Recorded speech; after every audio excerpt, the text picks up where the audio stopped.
வணக்கம். ஆகாஷ்வாணி புதுச்சேரி செய்தி அறிக்கை வாசிப்பவர் சரவணகுமார். மகாவீர் ஜெயந்தியை முன்னிட்டு நாட்டு மக்களுக்கு குடியரசுத் தலைவர் திருமதி திரௌபதி முர்மு வாழ்த்து தெரிவித்துள்ளார்.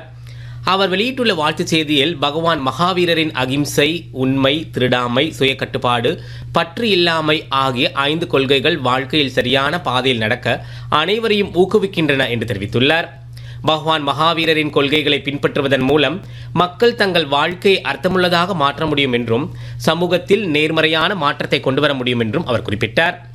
சமூகத்தில் நிலவும் தீமைகளுக்கு எதிராக பகவான் மகாவீரர் குரல் எழுப்பினார் என்றும் சிறந்த வாழ்க்கைக்கான அவரது போதனைகள் எப்போதும் நமக்கு வழிகாட்டியாகவே இருக்கிறது என்றும் குடியரசுத் தலைவர் திருமதி திரௌபதி முர்மு தமது வாழ்த்துச் செய்தியில் குறிப்பிட்டுள்ளார். பிரதமரும் பாரதிய ஜனதா கட்சியின் மூத்த தலைவருமான திரு நரேந்திர மோடி எனது வாக்குச்சாவடி வலிமையான வாக்குச்சாவடி திட்டத்தின் கீழ் நமோ செயலி மூலம் இன்று புதுச்சேரி மாநில பிஜேபி வாக்குச்சாவடி நிலை முகவர்களிடையே கலந்துரையாடினார். அப்போது உரையாற்றிய அவர் மக்கள் தொடர்பை வலுப்படுத்த வேண்டியதன் அவசியத்தை வலியுறுத்தினார். மேலும் ஒவ்வொரு வீட்டிற்கும் சென்று தேசிய ஜனநாயக கூட்டணி அரசின் திட்டங்களை மக்களுக்கு கொண்டு செல்லுமாறு கேட்டுக்கொண்டார். வணிகம், கல்வி, ஆன்மீகம், சுற்றுலா ஆகியவற்றை உள்ளடக்கிய பெஸ்ட் புதுச்சேரி என்ற தொலைநோக்கு பார்வைக்கு மக்களிடையே பெரும் வரவேற்பு கிடைத்துள்ளது குறித்தும் பிரதமர் தெரிவித்தார். காங்கிரஸ் மற்றும் திமுக கட்சிகள் தங்களது குடும்ப நலனுக்கே முன்னுரிமை அளிப்பதாகவும், ஆனால் தேசிய ஜனநாயக கூட்டணி மக்கள் நல ஆட்சியை வழங்குவதில் உறுதியாக இருப்பதாகவும் பிரதமர் குறிப்பிட்டார்.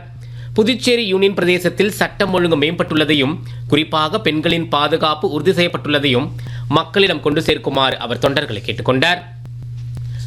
மின்னணு மற்றும் தொழில்நுட்பத்துறை அமைச்சர் திரு அஸ்வினி வைஷ்ணவ் மின்னணு உதிரிபாக திட்டத்தின் கீழ் 29 விண்ணப்பங்களுக்கு இன்று அனுமதி வழங்கியுள்ளார். 7100 கோடி ரூபாய்க்கும் அதிகமான முதலீட்டில் உற்பத்தியை தொடங்கும் இந்த நிறுவனங்களால் 14200க்கும் மேற்பட்டோருக்கு வேலைவாய்ப்பு கிடைக்கும் என்றும் எதிர்பார்க்கப்படுகிறது.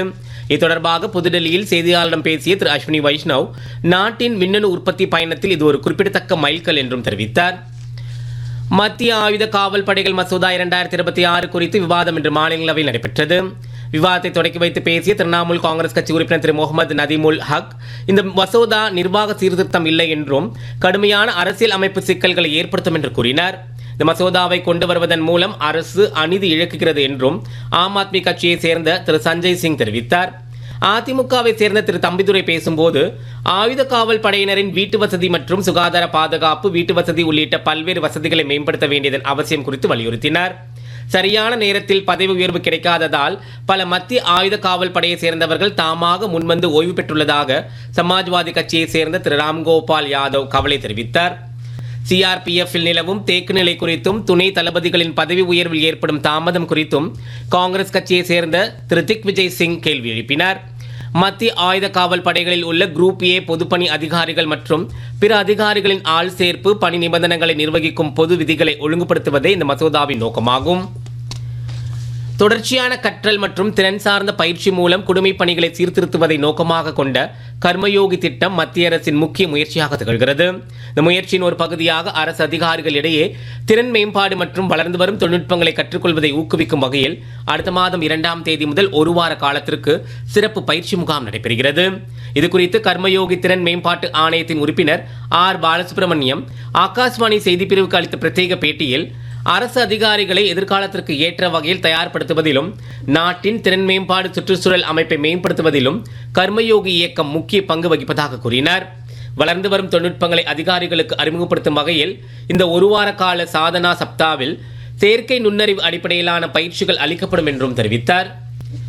புதுச்சேரி சட்டமன்ற தேர்தலையொட்டி வாக்காளர் விழிப்புணர்வு பிரச்சாரத்தின் ஒரு பகுதியாக மாவட்ட தேர்தல் துறை சார்பில் இளையோர் விழா இன்று நடைபெற்றது. கம்பன் கலையரங்கில் நடைபெற்ற இவ்விழாவில் கல்லூரி மாணவ மாணவிகள் கலந்து கொண்டனர். புதுச்சேரி அரசின் சமூக நலத்துறையுடன் இணைந்து நடத்தப்பட்ட இந்த தேர்தல் விழிப்புணர்வு விழாவை மாவட்ட தேர்தல் நடத்தும் அதிகாரி திரு குலோத்துங்கன் தொடக்கி வைத்தார். அப்போது உரையாற்றிய அவர் வேட்பாளர்களை பற்றி தெரிந்து கொள்ள உதவும் KYC செயலி, தேர்தல் நன்னடத்தை விதிமுறைகள் தொடர்பாக CVGIL செயலி மற்றும் 1950 என்ற கட்டணமில்லா தொலைபேசி வழியே புகார் அளிப்பது குறித்தும் மாணவ மாணவிகளுக்கு எடுத்துக் கூறினார். புதுச்சேரி மூத்த காவல்துறை கண்காணிப்பாளர் திரு கலைவாணன் பேசும்போது இன்றைய மாணவர்களே எதிர்கால தலைவர்கள் என்பதால் பொறுப்புணர்வுடன் செயல்பட வேண்டியதன் அவசியம் குறித்து கூறினார். புதுச்சேரி அரசின் சமூக நலத்துறை செயலர் திருமதி ஸ்மிதா பேசும்போது மாணவ மாணவிகள் அனைவரும் அவசியம் வாக்களிக்க வேண்டும் என்றும் தங்கள் வீட்டில் உள்ள பெற்றோர்களையும் பெரியோர்களையும் வாக்களித்திட அறிவுறுத்த வேண்டும் என்றும் கேட்டுக்கொண்டார். தொடக்க விழாவினை தொடர்ந்து மாணவ மாணவியர் பங்கேற்ற தேர்தல் நடை என்ற நிகழ்ச்சி நடைபெற்றது. இதில் தேர்தல் சம்பந்தப்பட்ட சின்னம் மற்றும் கருவிகள் குறித்து மாணவ மாணவிகள் பதாகைகளை கையில் ஏந்தி மேடையில் வலம் வந்த போது அது குறித்த தகவல்கள் பின்னலில் ஒலித்தது. மேலும் வாக்காளர் விழிப்புணர்வு குறித்த வாசகம், போஸ்டர், கட்டுரை, நாடகம், புகைப்படம் என பல்வேறு பிரிவுகளில் நடத்தப்பட்ட போட்டிகளில் வெற்றி பெற்ற மாணவ மாணவிகளுக்கு பரிசுகள் வழங்கப்பட்டன. இத்துடன் செய்தி அறிக்கை நிறைவு பெறுகிறது. ஆகாஷ்வாணி புதுச்சேரி வானொலி நிலையம் நேரம்